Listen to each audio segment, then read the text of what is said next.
En Casa Hablamos. Bueno, tercer bloque de En Casa Hablamos, para tratar un poquito del tema de Paraguay que nos quedó algo lejos después del día movido que tuvimos. Vamos a hacerle una entrevista al periodista, politólogo y amigo de la casa Mariano Beldic, porque nos interesa mucho que nos cuentes cómo estás viendo el proceso del golpe que destituyó al expresidente Lugo. Y es un proceso político bastante interesante, sin dudas que sienta un antecedente peligroso, se quiere, para la región, más allá de que responde a características muy particulares de Paraguay, ¿no? Estamos hablando de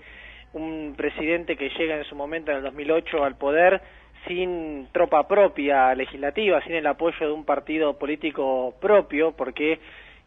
recordemos, Lugo venía de ser un obispo, lo que formalmente renuncia a su obispado durante la campaña y llega a la presidencia como la cabeza visible de una coalición de partidos que estaba integrada por un arco de izquierda, partidos más chicos, más pequeños, y quizás lo que era su arquitectura más fuerte, uno de los partidos tradicionales de allí de Paraguay, que es el Partido Liberal que puso a la figura del vicepresidente Federico Franco, actual presidente en Paraguay. ¿Qué pasa? Lugo, al no tener un propio partido que lo respalde, fue perdiendo poder prácticamente desde el día siguiente al que había asumido, sobre todo con unos socios liberales que siempre quisieron más de lo que el propio Lugo les estaba otorgando, que nunca aprendieron a convivir mucho tampoco con todas estas fuerzas de izquierda que empujaban quizás a políticas un poquitito más corridas del eje que a ellos les hubiera gustado mantener, y sin olvidar que siempre, como dijimos, el Partido Liberal es un partido tradicional, y como partido tradicional allí en Paraguay representaba grandes intereses económicos que no comulgaban precisamente con los sectores más de izquierda dentro de esta coalición. De esa forma se explica también cómo el Partido Liberal comienza a soltarle la mano a Lugo con los escándalos de paternidad. Ya en aquel entonces ellos se declaran que siguen manteniéndose dentro del gobierno, pero no necesariamente acompañando todas las políticas. Y finalmente, luego de lo que fue la masacre de Curuguatí, en la que murieron campesinos y policías en el medio de un desalojo que terminó en una batalla campal, lo que hacen los liberales es terminar de soltar la mano definitivamente a Lugo, amenazarlo con apoyar la moción colorada de un juicio político si es que Lugo continúa con una jugada política que hizo,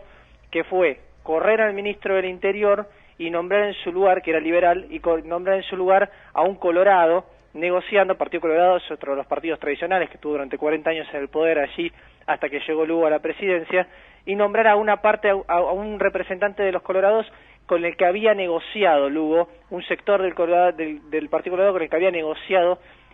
dejando de a un lado al Partido Liberal, no haciéndolo participar de las negociaciones, con lo cual terminaron de sentirse desplazados por Lugo, le sueltan la mano y terminan votando a favor del juicio político. De esa manera es que se explica